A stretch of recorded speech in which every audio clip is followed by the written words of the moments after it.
हरे कृष्णा, राधे राधे। आज आपको इस वीडियो में ज्येष्ठ मास 2020 के व्रत व त्योहारों की जानकारी दूंगी तिथि के साथ। हमारे पास बहुत से कमेंट आ रहे हैं जिसमें लोग कह रहे हैं कि पहले से ही आने वाले त्योहारों की तिथि बता दें, इसलिए आपके लिए ये वीडियो लाई हूँ। अब जानकारी शुरू करते हैं। जल के महत्व को बताने वाले ज्येष्ठ मास की शुरुआत 8 मई से हो गई है। 5 जून को ज्येष्ठ पूर्णिमा के साथ ही ज्येष्ठ माह की समाप्ति होगी। ज्येष्ठ हिंदू पंचांग के अनुसार चंद्र मास का तीसरा महीना है। ये चैत्र और बैसाख मास के बाद आता है। अंग्रेजी कैलेंडर के अनुसार ये मास अक्सर मई और जून के महीने में पड़ता है। जैसा कि सभी चंद्र मासों के नाम नक्षत्रों पर आधारित है, ज्येष्ठ मास भी ज्येष्ठा नामक नक्षत्र पर आधारित है। मान्यता है कि ज्येष्ठ पूर्णिमा के दिन चंद्रमा ज्येष्ठा नक्षत्र में होता है, इसी कारण इस माह का नाम ज्येष्ठ रखा गया। ज्येष्ठ पूर्णिमा को त्रिविक्रम मास भी कहते हैं। इस मास में बहुत गर्मी होती है। भरी तपती दोपहरी में झुलसा देने वाली गर्मियां वैसे तो फागुन माह के उतरते समय से ही शुरू हो जाती है। फिर चैत्र और बैसाख पार करने पर जब ज्येष्ठ मास का आरंभ होता है तो गर्मी का मौसम चरम पर होता है।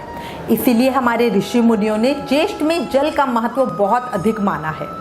जल को समर्पित व्रत और त्योहार भी इसी मास में मनाए जाते हैं, जैसे निर्जला एकादशी, गंगा दशहरा आदि। अब आपको इस मास के व्रत व त्योहार बताती हूँ। सबसे पहले आएगी अपरा एकादशी। ज्येष्ठ मास कृष्ण पक्ष एकादशी 18 मई 2020 की। ज्येष्ठ मास की कृष्ण एकादशी को अपरा या अचला एकादशी कहा जाता है। इस दिन भगवान विष्णु की उपासना पूजा की जाती है। ज्येष्ठ अमावस्या। ज्येष्ठ अमावस्या की तिथि बहुत ही महत्वपूर्ण है। इसका एक कारण तो यह है कि अमावस्या तिथि पूर्वजों की शांति के, दान तर्पण आदि के लिए बहुत ही शुभ होती है। दूसरा, ज्येष्ठ अमावस्या का महत्व इसलिए भी बढ़ गया है क्योंकि इस दिन शनिदेव की जयंती मनाई जाती है और वट सावित्री का व्रत भी ज्येष्ठ अमावस्या को ही रखा जाता है। इसलिए पितृ कार्य, तर्पण आदि के लिए ये तिथि बहुत ही महत्वपूर्ण है। अंग्रेजी कैलेंडर के अनुसार ज्येष्ठ अमावस्या शुक्रवार 22 मई 2020 को है। गंगा दशहरा। गंगा दशहरे का त्योहार ज्येष्ठ मास में मनाया जाने वाला विशेष त्योहार है। ये त्योहार मोक्षदायिनी मां गंगा के महत्व को बतलाता है, साथ ही जल के संरक्षण का संदेश भी देता है। गंगा दशहरा ज्येष्ठ मास के शुक्ल पक्ष की दशमी तिथि को मनाया जाता है। अंग्रेजी कैलेंडर के अनुसार ये पर्व सोमवार 1 जून 2020 को है। निर्जला एकादशी। निर्जला एकादशी का उपवास काफी कठिन है। इस दिन जल की एक बूंद तक व्रती को ग्रहण नहीं करनी होती, साथ ही उसे दूसरों को जल पिलाना होता है। सब्र, संतोष और जल संरक्षण, जल के महत्व को समझाने का यह उपवास ज्येष्ठ शुक्ल एकादशी को रखा जाता है। निर्जला एकादशी सभी एकादशियों में श्रेष्ठ मानी जाती है। इस एक एकादशी के व्रत से साल की सभी एकादशियों के व्रत का फल मिलता है। ये साल की बड़ी एकादशी है। इसका व्रत सबको करना चाहिए। अंग्रेजी कैलेंडर के अनुसार निर्जला एकादशी का उपवास 2 जून को है। इसी तिथि को गायत्री जयंती भी मनाई जाती है।